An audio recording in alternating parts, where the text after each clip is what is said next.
ಆಕಾಶವಾಣಿ ಪ್ರದೇಶ ಸಮಾಚಾರ ಓದುತ್ತಿರುವವರು ವಿವೇಕಾದಿತ್ಯ ಕನಿಯಾಲ. ನಿರ್ಭಯ ಯೋಜನೆಯಡಿ 18,85,00,000 ರೂಪಾಯಿ ವೆಚ್ಚದಲ್ಲಿ ಬೆಂಗಳೂರು ನಗರದಲ್ಲಿ command centre, integrated support centre ಹಾಗೂ ವಿವಿಧ ಸ್ಥಳಗಳಲ್ಲಿ 60 ನೆರವು ಮಹಿಳಾ ಪೊಲೀಸ್ ಹೊರ ಠಾಣೆ ರೂಪಿಸಲಾಗಿದೆ ಎಂದು ಮುಖ್ಯಮಂತ್ರಿ ಸಿದ್ದರಾಮಯ್ಯ ತಿಳಿಸಿದ್ದಾರೆ. ತುರ್ತು ನೆರವು ಕೋರಿ ಅಗ್ನಿ ಕರೆ ಮಾಡಿದ 8,547 ಜನರಿಗೆ ರಕ್ಷಣೆ ಹಾಗೂ 5,491 ಕೋಟಿ ರೂಪಾಯಿಯಷ್ಟು ಸಾರ್ವಜನಿಕ ಆಸ್ತಿಯನ್ನು ರಕ್ಷಿಸಲಾಗಿದೆ ಎಂದು ಮುಖ್ಯಮಂತ್ರಿ ಹೇಳಿದ್ದಾರೆ.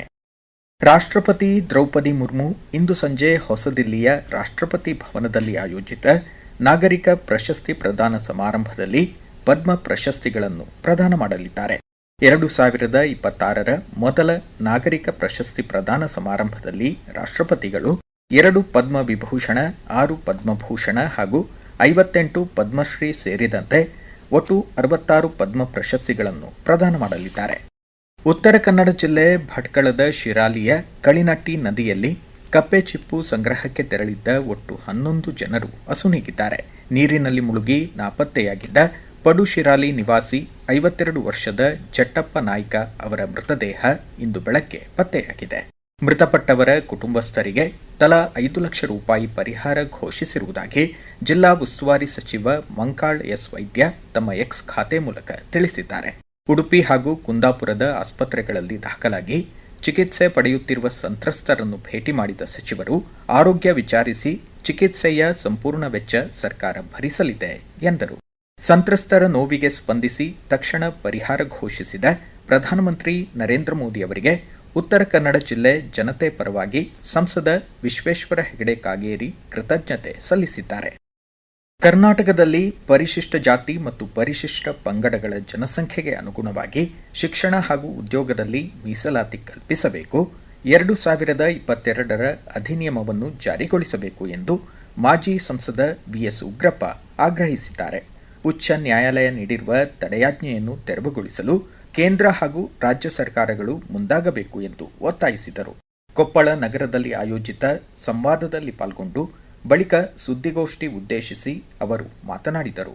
ನಾನು ಕೇಳ್ತಾ ಇರೋದು ನನ್ನ ಹಳ್ಳಿನಲ್ಲಿ ನನ್ನ ತಮ್ಮನೋ ನನ್ನ ಅಣ್ಣೋ ಇನ್ನೊಬ್ಬನೋ ಇದಾನಲ್ಲ ಅವರ ಮಕ್ಕಳಿಗೆ. ಆದ್ರೆ ಒಂದು ಏನಪ್ಪಾ ಅಂದ್ರೆ ನಮಗೆ ಈ ರಿಕ್ರೂಟ್ಮೆಂಟ್ ಆಗೋದಕ್ಕೆ ಮೊದಲು ಪರಿಹಾರ ರೂಪಿಸುವಂತದಕ್ಕೆ. ಯಾಕಂದ್ರೆ ನಾಳೆ ನಮಗೆ ಏಕದಮ್ 56,000 ಅಂತಾರೆ 2,000ಕ್ಕೂ ಹೆಚ್ಚು ಉದ್ಯೋಗ ಹೋಗ್ತವೆ. ನಾಳೆ ಇಂಜಿನಿಯರಿಂಗ್, ಮೆಡಿಕಲ್ ಮತ್ತೊಂದು ಆದ್ರೆ ಅದರಲ್ಲಿ ನಮ್ಮ ಮಕ್ಕಳಿಗೆ ಅಡ್ಮಿಷನ್ ಸಿಗೋದಿಲ್ಲ, ಅನೇಕರಿಗೆ ತೊಂದರೆ ಆಗ್ತವೆ. ಇದನ್ನ ಗಮನದಲ್ಲಿಟ್ಟುಕೊಂಡು ಸರ್ಕಾರಗಳು ತೀರ್ಮಾನ ತಗೊಳ್ಳಿ.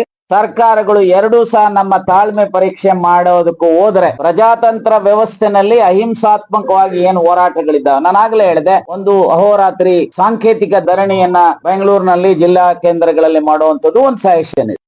ಪೆಟ್ರೋಲ್ ಬೆಲೆಯನ್ನು ಇಂದು ಲೀಟರ್ಗೆ 2 ರೂಪಾಯಿ 61 ಪೈಸೆ ಹೆಚ್ಚಿಸಲಾಗಿದ್ದು, ಡೀಸೆಲ್ ಬೆಲೆ ಲೀಟರ್ ಒಂದಕ್ಕೆ 2 ರೂಪಾಯಿ 71 ಪೈಸೆ ಹೆಚ್ಚಳವಾಗಿದೆ. ಇದು ಕಳೆದ 2 ವಾರಗಳಲ್ಲಿ 4ನೇ ದರ ಏರಿಕೆಯಾಗಿದೆ.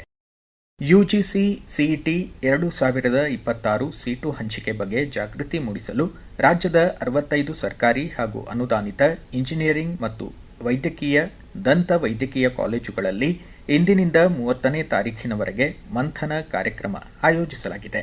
ಸಿಇಟಿ online.karnataka.gov.in /ಮಂಥನ 2026 ಕೊಂಡಿ ಬಳಸಿ ಹೆಸರು ನೋಂದಾಯಿಸಿ ಪಾಲ್ಗೊಳ್ಳುವಂತೆ ಕರ್ನಾಟಕ ಪರೀಕ್ಷಾ ಪ್ರಾಧಿಕಾರದ ಕಾರ್ಯನಿರ್ವಾಹಕ ನಿರ್ದೇಶಕ ಎಚ್ ಪ್ರಸನ್ನ ಕೋರಿದ್ದಾರೆ.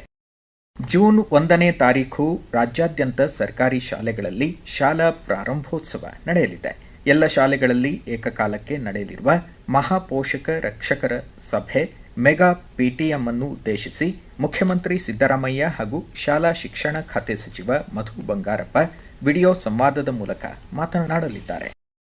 ಪ್ರಧಾನಮಂತ್ರಿ ನರೇಂದ್ರ ಮೋದಿಯವರ ಜನಪ್ರಿಯ ಮನ್ ಕಿ ಬಾತ್ನ 134ನೇ ಆವೃತ್ತಿ ಈ ತಿಂಗಳ 31ರಂದು ಬೆಳಗ್ಗೆ 11 ಗಂಟೆಗೆ ಪ್ರಸಾರವಾಗಲಿದೆ. ನಾಗರಿಕರು ತಮ್ಮ ಅಭಿಪ್ರಾಯಗಳನ್ನು ಈ ತಿಂಗಳ 29ರೊಳಗೆ MyGov.in ಮೂಲಕ ಹಂಚಿಕೊಳ್ಳಬಹುದು. ಇಲ್ಲಿಗೆ ಪ್ರದೇಶ ಸಮಾಚಾರ ಮುಕ್ತಾಯವಾಯಿತು. ನಮ್ಮ ಮುಂದಿನ ರಾಷ್ಟ್ರೀಯ ವಾರ್ತಾ ಪ್ರಸಾರ ಮಧ್ಯಾಹ್ನ 1 ಗಂಟೆ 10 ನಿಮಿಷಕ್ಕೆ.